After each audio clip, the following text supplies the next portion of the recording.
where the trees at. Is this the passing of the torch, right? Is this what this signifies? It comes down to that front office and what they feel is most important. The champ is here. We've touched down from a higher plane. Why you made it here? We always look forward to that week because it was always intense. You know that we ain't coming back. We about to. The man, the myth, the legend, Dante Hall. My favorite player growing up was Dante Hall. I love you guys in the show, but Dante was my guy. Get to dashing because you done on the warfield.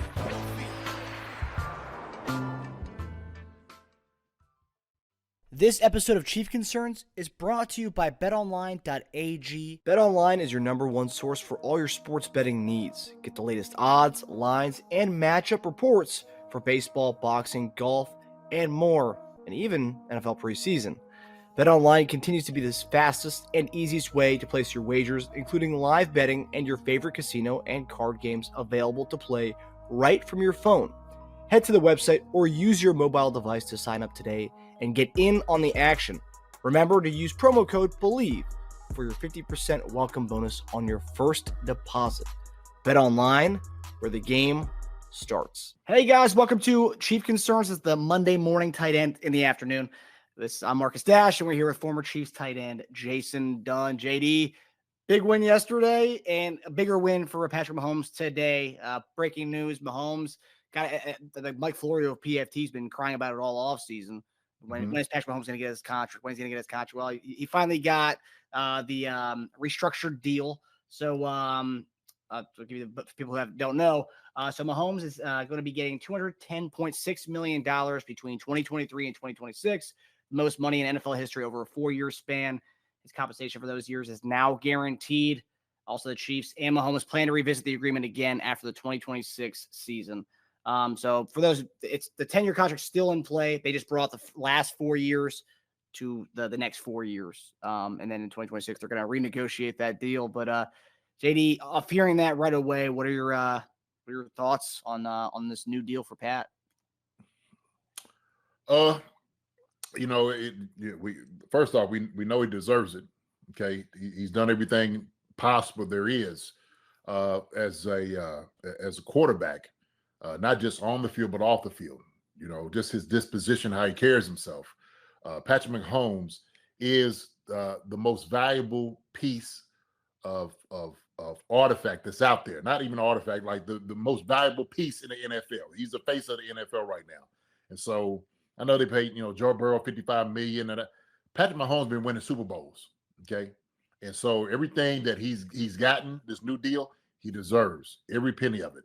There's no question about it. We've been seeing these other guys getting paid all this money. There's some questions there because I haven't seen any type of results that warrants getting paid the type of money Justin Herbert been getting paid, Daniel Jones getting paid, Joe Burrow. Let's talk about him again, getting paid. The one I know who's won Super Bowls in these last few years has been Patrick Mahomes. Not just Super Bowls, but also too. We're talking about most valuable player of the Super Bowl and of the year. So my thing is that's an easy deal to make. Anytime you're making a deal with Patrick Mahomes, it's an easy deal. It was pulling teeth with Chris Jones, with Patrick Mahomes. They was like, hey, open up the books. Brings that brink truck there. We're gonna make sure he's happy. So now, congratulations to Patrick. Great birthday gift. The day after his birthday, he's getting this. Woo, yeah. That's nice. Talking about like the Chris Jones aspect of things, I know like we're still waiting on stuff. I mean, I'm not no salary cap expert by any means. But like as more numbers come out and stuff, how much, do you think Patrick Mahomes always talks about keeping the guys around him? He talked about keeping Chris Jones around him, Ladarius Sneed around him. He even mentioned those guys by name this offseason. We don't know how much it's going to free up potentially this year. I don't know. I haven't seen any numbers on it yet. But, like, do you think he would do a deal that would hinder them to be able to sign Chris Jones? Because a lot of people are online, like some people were saying, some skeptics were saying, like, Pat doesn't care about building a team around him. He's already won, so now he cares about building money for himself. It's like, well, he's talked about threading the needle of getting both, best money for yourself and also keeping a good quality team around you. Do you think he's going to do a deal that's going to hinder keeping Chris Jones around? No, I think actually this deal, I had to really look at it to check it out and kind of do the numbers, man.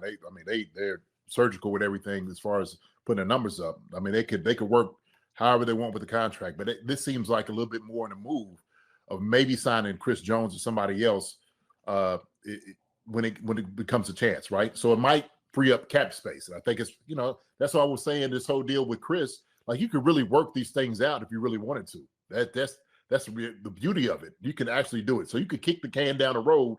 But I think with this one, maybe restructuring Patrick to this type of deal puts more money in their pocket to do more things with. And so that may give them a little bit more leeway, maybe not just for Chris, but also to Snead and maybe some other guys. Because we know guys are coming up. We know that. Cap's going up. So maybe this puts them in a better position to kind of deal with guys in negotiation for a longer-term deal. Yeah, I'm reading right now. Someone in the chat said per Field Yates from ESPN, he said it creates about $2.5 million this season. Okay, so 2.5 per, this year. Somebody said, "Do we need Chris Jones?" Absolutely need Chris Jones. Absolutely. We don't win 2 Super Bowls without Chris Jones. That's just the bottom line. That's the reality of it. So the importance of what Patrick is on offense, same thing on defense. And we've seen that in his ability yesterday to come in and dictate part of the game. We've seen how he elevated everybody else around him up just based off his play. I mean, we're talking about explosive, like a totally different defense with Chris Jones in there. And so if you can't see and recognize the type of element he brings to this defense, then we just not understanding what's going on out here. We're just not understanding that. I mean, he's without a doubt one of the best players in the NFL, period, bar none. And so the guy about this, absolutely, defense wins championships. Without Chris Jones, we don't win 2 Super Bowls without that man. That's just the bottom line. And so, yeah, everybody, when people was talking about trading Chris Jones early in the stuff, I said, man, have they lost their mind? Like, why would you be upset because the guy's sitting over here trying to get, help himself out, make more money, get to his market deal? But then we seen his worth. We seen what it was against a great team yesterday, what he can do. I mean, and I'm not just talking about it's the plays that Chris makes in the time to get get the offense off the field, like he did with Trevor yesterday. I mean, the pressure he was bringing up the middle, where other guys were able to come in, like Karlaftis and those guys, to get around, to smother them. All those things are important. Knocking the ball down on 3rd down. That's what you look at. That's what you're looking at for a guy who is, up the conversation for Defensive Player of the Year.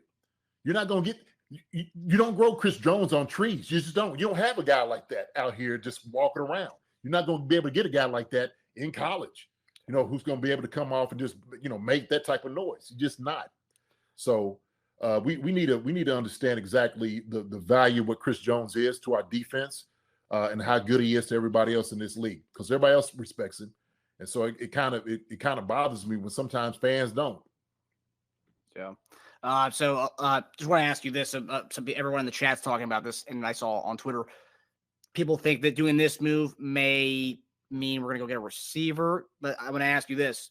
Does seeing this deal, freeing up money, whatever, do you think this is more the likelihood that we sign Chris Jones to an extension before we sign a receiver? Do you think it's more about Chris Jones than a receiver if it is about a future move for anybody else? To be honest with you, man, I think it's a little early to tell. You just never know. You just never know. And that's the thing about it. This part of business. They may be looking long-term a whole different direction. And so maybe they are maybe looking at, maybe a wide receiver. But here's the thing about it. We don't know what this wide receiver group is going to be. It's only 2nd game of the year. We know we got some young talent out here who can absolutely play some ball, and they're only going to get better. They're only going to get better. So I think we kind of hold off and see what we got. Okay, we're watching these guys develop, get up underneath this offense and the scheme a little bit more for a little bit longer before we start pulling the trigger on things. Okay, I know everybody's talking about T. Higgins, and man, it's early. This is only 2nd game of the season, man. We got a long season. We got a Super Bowl to worry about winning. Talk about all that a little bit later. Yeah. And plus, the end of that game, Sky Moore catching the big play at the end. It's going to give confidence. The young guys need the confidence. And then we'll talk about this on Wednesday for our preview of week 3. But You're going to play Chicago on Sunday. That's going to give you even more confidence for these young guys to kind of get in the rhythm. And Veach mentioned that last couple weeks ago. The guys like Rashee Rice and Ross, we'll see them more come to their own at the second half of the season. And like you said, it's week 2, so like you can't even worry about the struggles of the receiver room right now. No, you can't worry about it. And to be honest with you, some things that need to be kind of shored up offensively, and possibly like with the play calling. Some of the route running, there's a lot of different things that need to come catch up to where we're talking about the optimal place they need to be as an offense. I just don't right now. I don't quite see it. There's a lot of problems and issues. Just kind of dealing with a young team, a new line that you have to deal with too. So there's a lot of different things that they got to look at to get better. So yeah, definitely. So JD, it's Monday tight end show. So it's the Monday morning tight end show. So you got to go to the grades. Yeah. Kind of your grade, your report card on the what you saw yesterday. Last week, you had some pretty solid grades for the defense. I'm curious to see how the grades work out for the defense. And I think everyone's kind of thinking about the O-line as kind of a big issue. So I'm curious to hear your grades. So JD, the floor is yours, my man. Okay. So this is Jason Dunn's grades, and look, and I'm letting everybody know. So when I do my evaluation, this is from my old player eyes, but also my coaching eyes. Okay, when you get finished, when you start coaching football, you go through film, you start looking at guys, you actually grade them on all the snaps, everything that they do, things that other people don't see. But these are my grades that I'm giving these guys, and this I'm gonna be true to the letter. Okay, I'm gonna be truthful. People might not like the grades, but I'm gonna give it anyway. Okay, and I'll give my critique on how things are. So I'm gonna start with the O-line. Okay, just start there because that's kind of like what we need to talk about. So the O-line, the grade I gave the O-line was a D. I gave the O-line a D. And so I don't think all that's on Jawan Taylor. I don't think it's all on him, but he has a big hand. And obviously we talked about the alignment. Okay, it was one of the things that I had alluded to on Twitter that they're going to be looking at. We knew they were going to start looking at the alignment. I told you I talked to my NFL official, and that was something he brought up. He brought it to me, said, look, Jason, that was the main thing that we seen. New York should have said something, was Juwan's alignment. And so as soon as they called it, I knew. I was like, well, there it is. They knew before the game that they was going to fuss about this and argue about it. So it came up, they called it, so be it. The other thing was the false start. I told you last week, like, hey, he's not getting the jump. He's early. He's early. That's what that is. And so, yeah, we can say great anticipation and all those different things that, hey, somebody else is doing it. All we can worry about is what we do, okay? We can't worry about, well, somebody else. Look, they're going to keep their eyes on you, okay? Like Patrick said, they got almost picking on him. They did. They came in with a list saying, look, Jawan Taylor's going to be doing this. You got to make sure he's not doing that. Watch after this guy. So they was going to be looking at him on every little thing. So we know with the two holding calls, the illegal formation, the false starts, all those different things, was just a snowball effect. And then pulling him out of the game, that was like a question. I was like, because when I looked at the game, he pulled him out. I was like, well, maybe he's hurt. He got dinged or something, and it wasn't. So maybe it was like one of those things that a coach pulls a guy out and just gives him a place to just kind of get his head right. Okay. Maybe like, hey man, just come over here, just settle down for a second. I just want you to sit here, just think about it for a little bit. Settle down. And now we got to talk about this. He's playing his old team. All right. He's playing his old team. So his emotions and everything is high. And so I know he's sitting there thinking like, yo, I'll go against these guys all the time. And I know it's a lot of trash talk, and I'm sure it was a whole lot of trash talking leading up to this. And so maybe that's what it just needed to come back and settle down a little bit, refocus. So it's a big part of it. Do you think, and this is one thing a lot of people have been pointing out on Twitter in our chat right here, I think like 2021, I think Jawan Taylor only had 3 false starts in the entire game or entire season that year. But then in this game alone, 2. And it's like, do you think it's because he plays? Because a lot of people are saying it's a Chief conspiracy where it's like it hasn't been an issue until he plays for the Kansas City Chiefs, and now all of a sudden they're keying in on it. Lane Johnson does it; he's praised for it. Well, I tell you what, I think it's two things that could be happening here. One is you got a new quarterback with a new cadence, okay? And it takes some time to learn that. And so you've been used to hearing somebody's voice for, a couple of years, and then get a new voice, it's still like you're trying to get your body and your brain, to sync together, to do everything. And so I don't know, as far as like picking on him, I didn't even go to see what he was doing last year. Okay, maybe that's something I need to explore and look back and say, okay, yeah, maybe he is picking on him a little bit. And so if that's the case, man, I'll bring it up. I'll bring it up, and I'll make a point of it. Matter of fact, I'll scream to the rooftops, like, man, they picking on this guy. Okay, Yeah. They're picking on this guy. But I know they just got to enforce the rules. I know as I talked to an official again today, they just enforcing the rules. They got to do it. And what they want to do, and I'm gonna tell you how it talks up in New York, they want to try to make it as consistent as possible. Okay, so it's going up the ranks that they're going to be watching, not just Juwan Taylor, but if another team knows another tackle is doing that, they should be crying to the refs too, like, hey, look, before this game, watch for 74, 75, or whoever it may be, watch Lane Johnson, watch how he's doing it too. And so you make a case.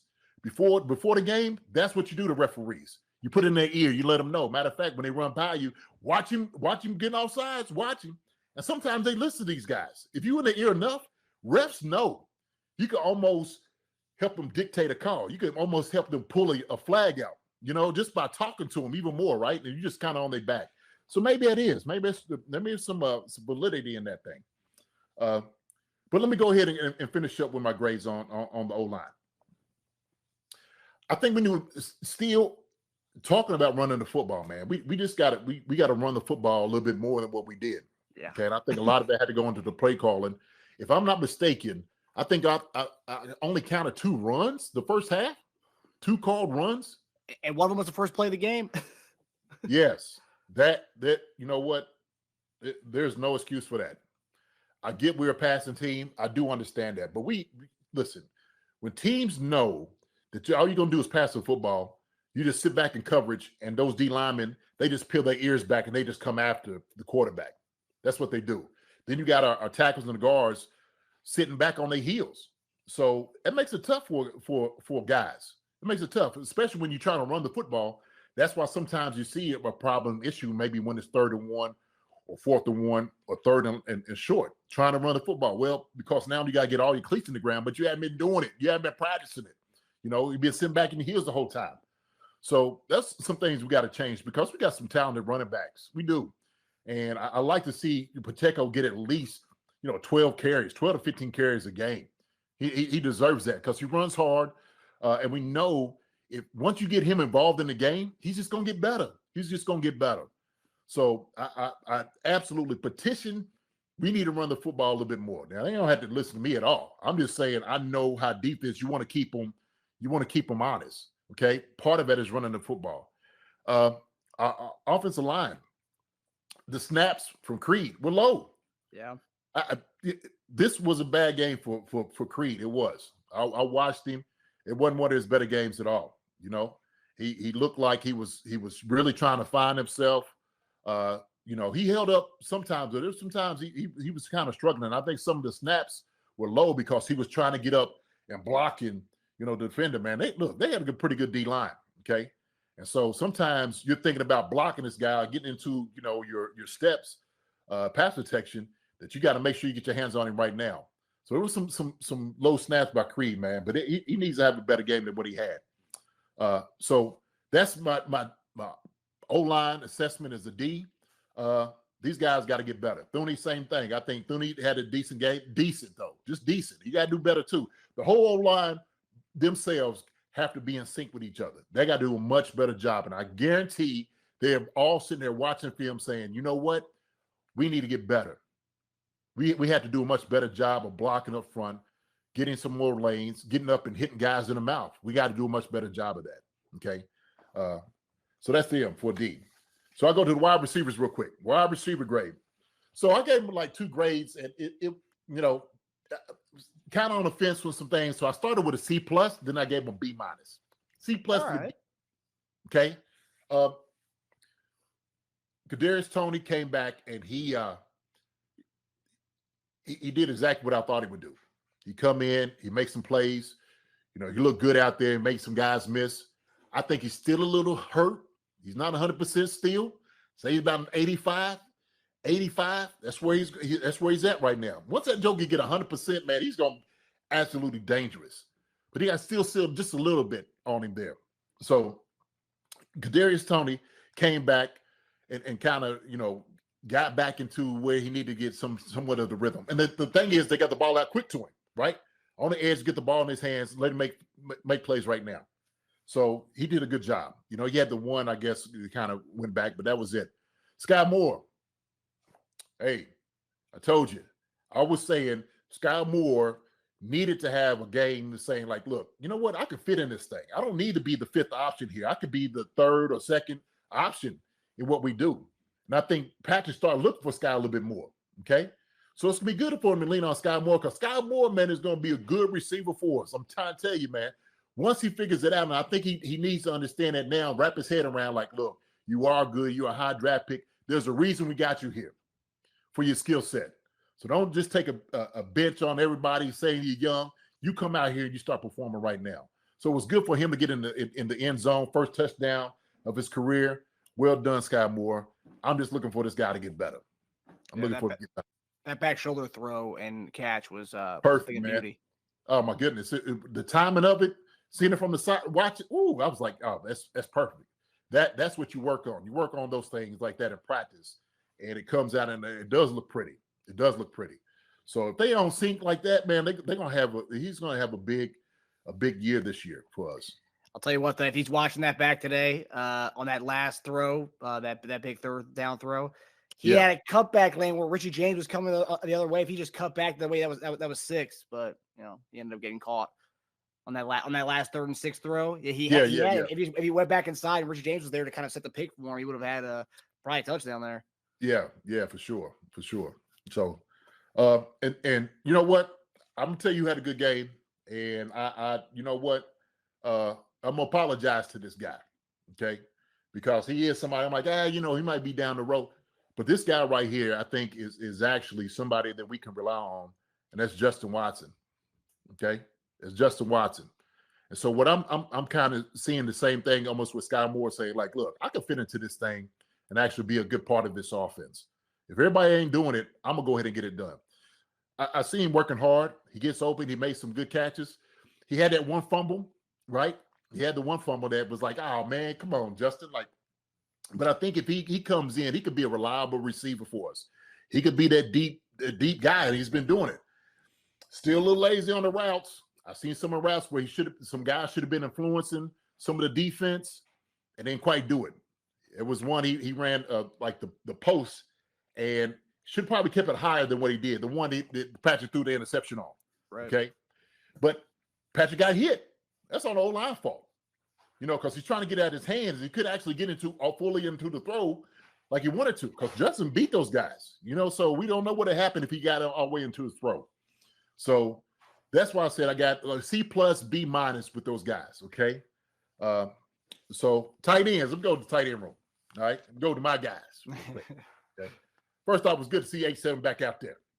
Well done, 8-7. Good just to see you out there. Okay. Your presence alone takes the team to a whole different level. Just with your presence and your leadership, okay? And guys need to see that. And you knew that coming into the game that you had to show out just a little bit. And he did. And Patrick tried to get him involved into the game, obviously. We know the knee was still hurting him. I can see how he was moving around a little bit. Some of that juice wasn't quite there, but he's going to get better. We know that. He's going to get better. And so sometimes when you're thinking in your head, like, okay, let me go ahead and play, still some things right there. But he you know, he's still showing up. They still going to double and triple team, and that's why it helps out with everybody else, because we know everybody's going to be single coverage with Travis. And then, of course, when Patrick needed to make a play, who does he find in the end zone? But yours truly, number 8-7, right? Travis Kelce. So Noah Gray came in and did a great job. He did. Noah did a great job. And I tell you what, they need to keep dialing his number up, because he's learning a lot from Travis, but just in his own self, personally, I think he's just growing as a player. Okay. And it was really telling, because Travis was talking about how hard he works. And you can see that. You can see he's a hard worker. You see he wants to get better. And anytime you have a guy that has that attitude, Those are the guys that you need to reward. So well done for him.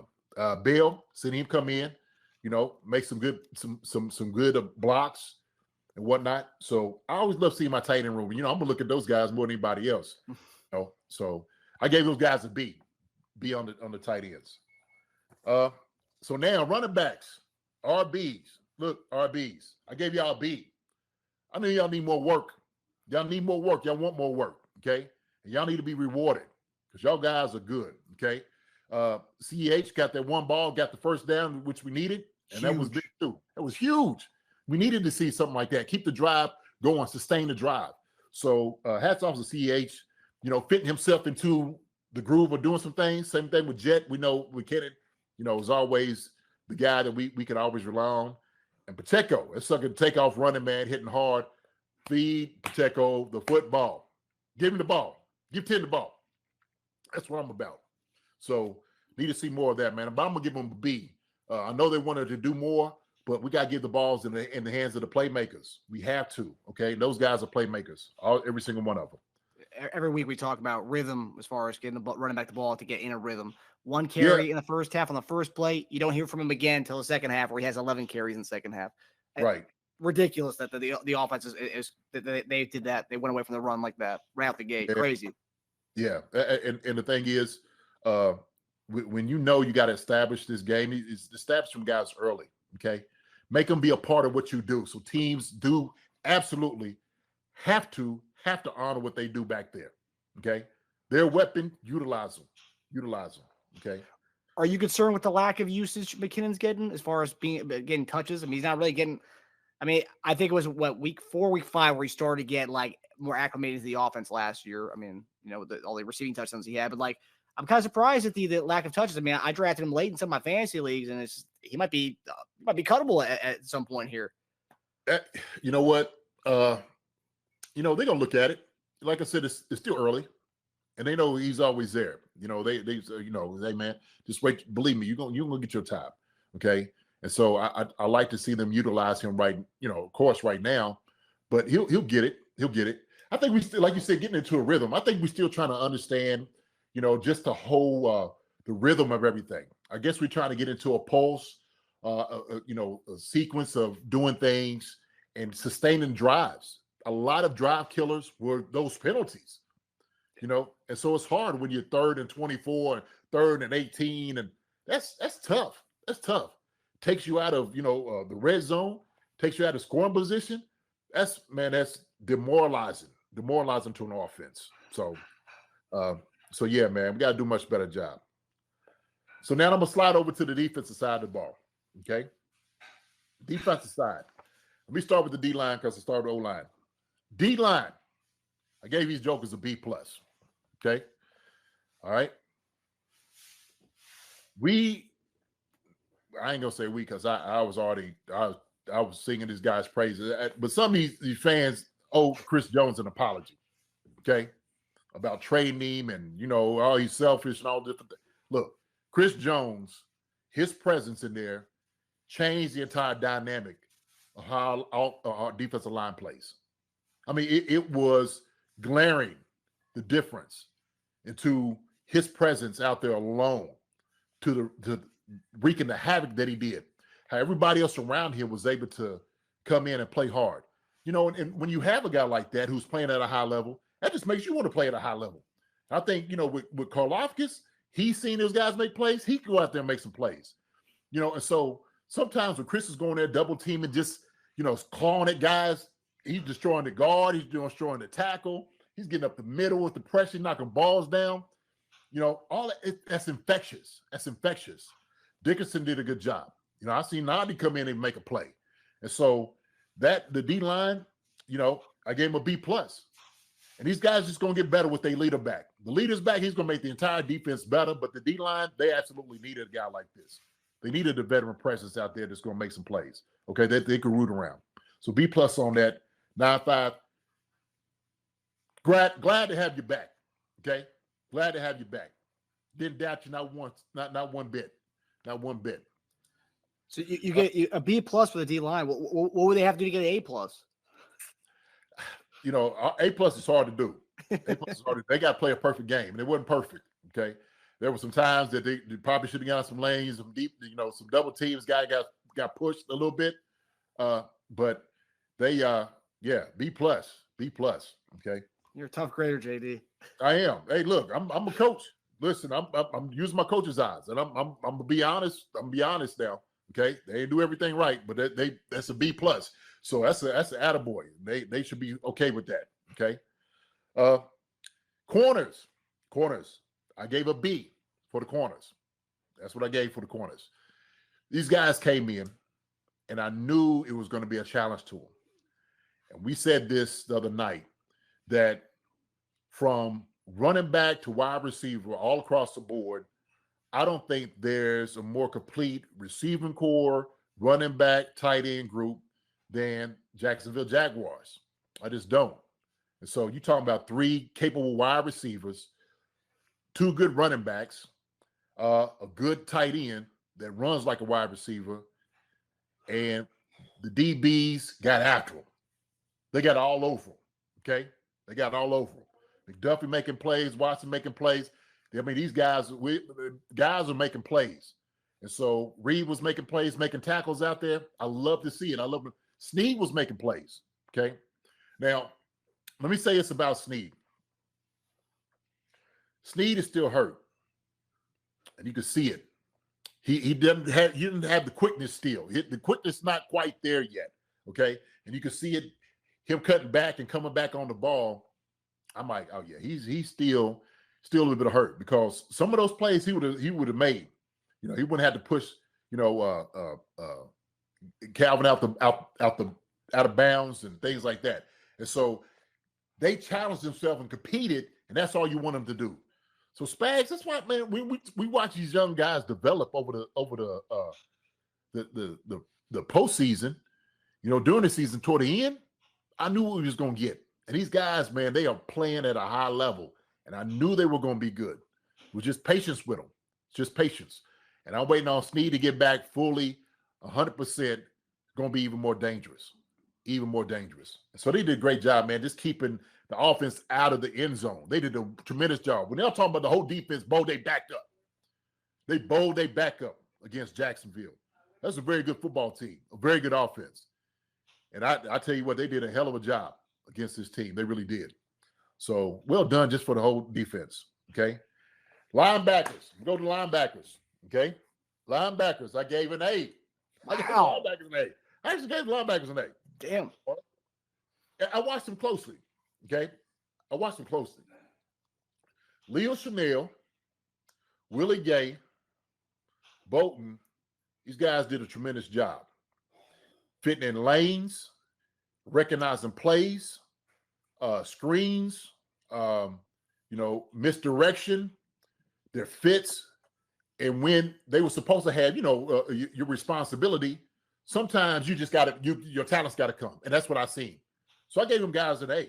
But a lot of it had to happen with the D-line, right? Some of that was the push-up with the D-line. But they were stuffing Etienne. They did a good job of that. Coming out, making plays on, the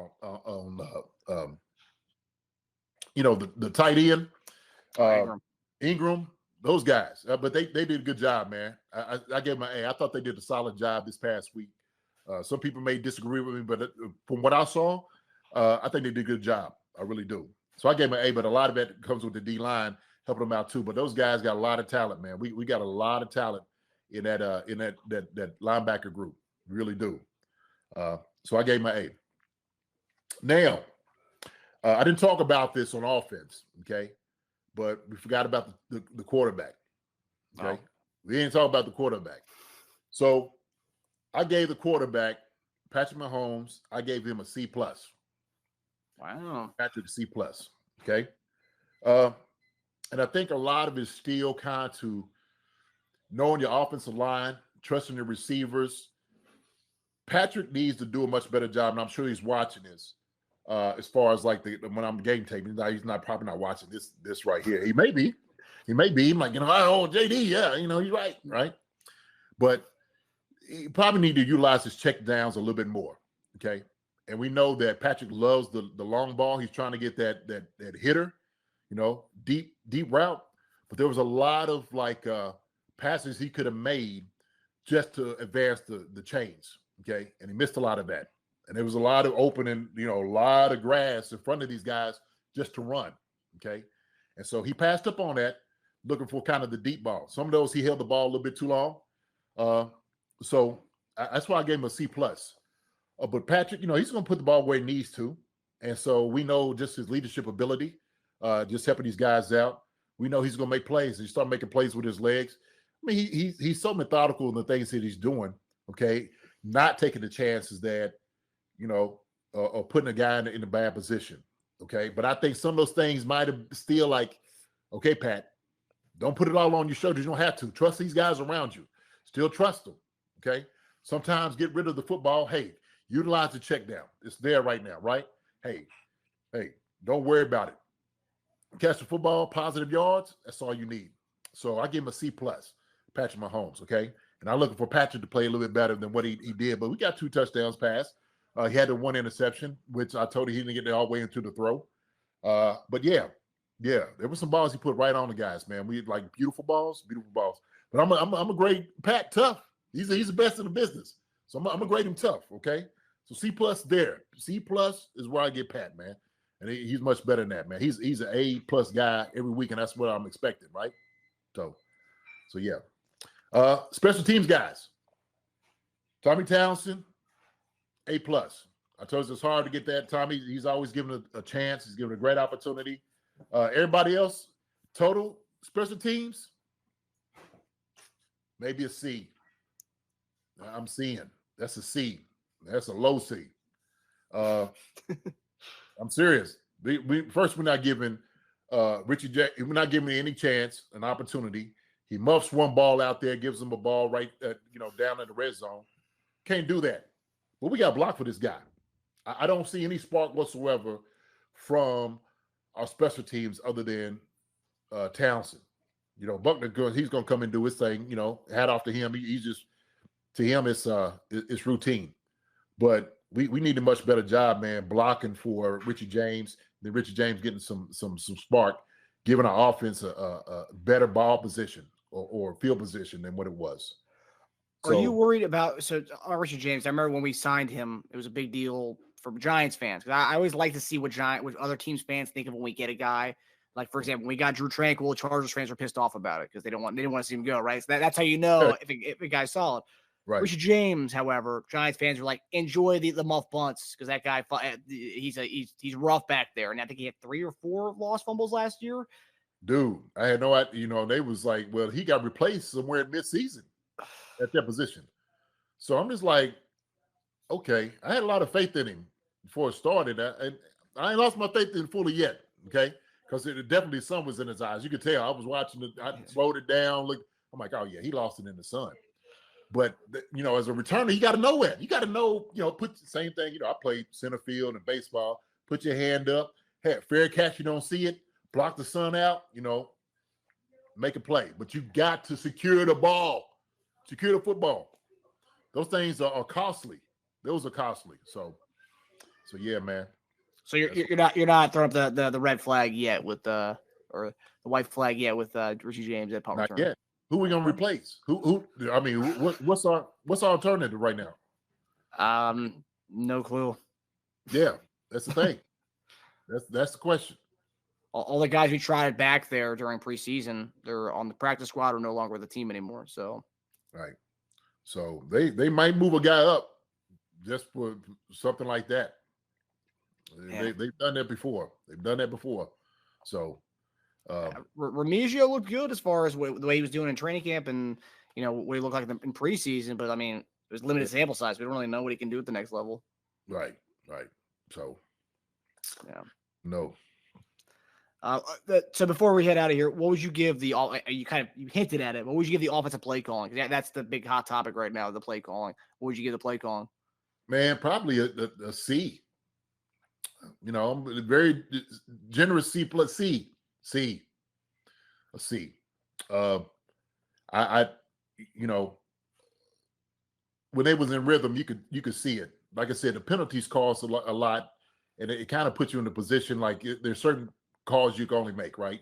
Run the screen, get some yards, maybe sprint draw, maybe some things like it, maybe a couple deep passes. But then when you got it, you got to make sure you put these guys in the right position. I don't like just running the ball twice in the one half. That to me, who's watching the count like, man, geez, what's going on? We're not understanding. We're not moving the football. Sometimes we got to get these guys going. And I think any of them recognize that. I think they understand that, they probably need to do that. I'm sure that they're having that conversation in the coaches meeting. Okay. Getting 10, some more reps, getting him going early. All right. Because you don't want to, continue just passing the football all the time. Because it puts everybody else in jeopardy. The O-line becomes soft, what they're doing, the catching guys not coming off the football. But also too, Patrick in himself, right? Like, let him hand it off. Don't always put it on his shoulders. Let him get a break. Let him see some things. Open some lanes for these guys, for the wide receivers. And so when you're doing it, you're trying to run RPO, well, they know they ain't going to give it. So you can put 6 in the box and know they're going to pass the football, right? Because that's the rules of RPO. So, they don't like, hey, we just sit back here in these lanes because we know they ain't going to give the ball off. So what's the point of him running RPO? You ain't fooling nobody, right? Run pass option. Run the football, okay? Let's not RPO. Let's just run it down their throats. How about we do that? Yeah. Okay? Yeah. So 1 carry at halftime for Pacheco, and Mahomes was our leading rusher. Had the most amount of carries going into halftime, and then obviously 11 carries. It just makes no sense to me because, Matt, we talked about it on our betting show last Friday that, like, take Pacheco's carries, and that you were sweating that one. I think we said 8.5 or 7.5 was his carries, his total, and then he ended up getting 12. But like the fact that like on the first play he gets a carry and then nothing after that, at that point, like, wow, it's over. He's not gonna get it. But then he ended up getting 12 carries. But man, it's why it's inexcusable, really. it is. No excuse for it. And like I said, I'm sure they dissecting the film right now and they're saying, like, look, we need to do a much better job of this. Mixing it up, mixing it in. Yeah. And you're always looking from the offense's perspective of making sure that you're establishing guys early, like they were getting it out to the outside to Tony. Okay, just trying to out leverage the defense. We got to do the same thing with Pacheco, CEH, and McKinnon. So yeah, I love that second drive after the quick 3-and-out. Second drive, we made it a point to get the ball to Tony. I would have liked to see it a little more throughout the game. I mean, that we kind of did it on that second drive, and then we didn't really hear from Tony ever again after that. Well, I think he did get a carry out of the backfield later on in the game. So, right. I like the last 2 comments right there. M-Bakes for you. Coach EB was always sticking about the small things over and over. It is. It's the details. It's the small things. The small things take care of the big things. That's how that works. But you got to start with the small things first. Okay. And so when you got to revert back to like just running the football, something simple, inside zone and all those different things, and a couple of counters here and there, everything else will work out for you. And so that's what you want the rhythm to be offensively. Okay, that's what you want it to be, and that's good. 12 for 70. What happens if we get 20 to 24? Hey, well, I love to see it. I love to see it. Yeah, if you look at Pacheco's his numbers against Jacksonville all time, average yards per carry the first time you saw them, he had 5.1 yards a carry, 16 for 82. Then in the playoffs last year, 12 for 95, and then yesterday 12 for 70. So when a guy, I mean, he obviously has something to get Jacksonville. I mean, he can get it done with him on the ground. So like, I don't know why that wasn't just like continue pounding with him, and that's we did in the second half, and that's what opened up everything for us. But hopefully, like you said, like you said, we get into a rhythm now. Get into rhythm, and it helps the O-line get into a rhythm. It helps them out tremendously when you run the football. It does, and so it makes their job easier because now these guys they're just not ears not peeled back. Running up the field. Okay, fine. They think it's a pass. Let them push them on up the field. Yeah. Have some lanes to run in. But help the O-line out. Help them out, man. That's huge. That is huge. The impact that it makes just for those guys up front. Yeah, I agree. Yeah, hopefully we'll get something cooking, and we're playing Chicago, who's down bad right now this coming weekend. So hopefully we can hopefully the offense can look right. The defense looks phenomenal. Hopefully the offense can match that on the other side, and wonderful things will happen. But all right, well, that does it for us, guys. Thanks for everyone for tuning in. We'd love to chat. We love seeing everybody engaged. We'll see you guys next week, or not next week, on Wednesday for our preview of Week 3 show. And then, obviously, for anybody who wants to hear more from JD and I on our get a full preview on our Chief Concerns channel on YouTube. And you can also follow us on Apple Podcasts, Spotify, and anywhere else you get your podcasts. Yes, sir. Absolutely. Yes, sir. Come All and right, see guys. us. All right. Good having y'all. Go Chiefs. Hi, everybody. Thanks for watching. Subscribe here to get the latest from the show. Also, be sure to check out the best clips from Chief Concerns. And if you prefer to listen to the show, subscribe and follow us on Apple Podcasts, Spotify, and anywhere else you get your podcasts.